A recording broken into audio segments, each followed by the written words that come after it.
আসসালামু আলাইকুম মালয়েশিয়া। এটা কি এটা কি এটা কি?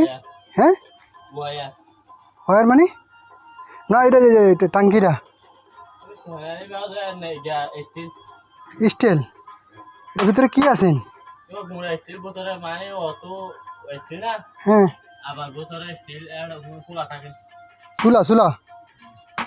ও, এটা মানে গ্যাসের বোতল আছে ভিতরে না?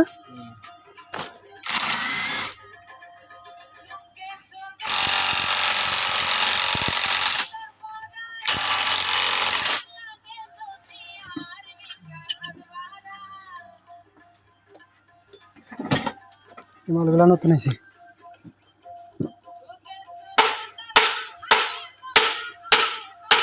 সব গাড়ির ইঞ্জিন না?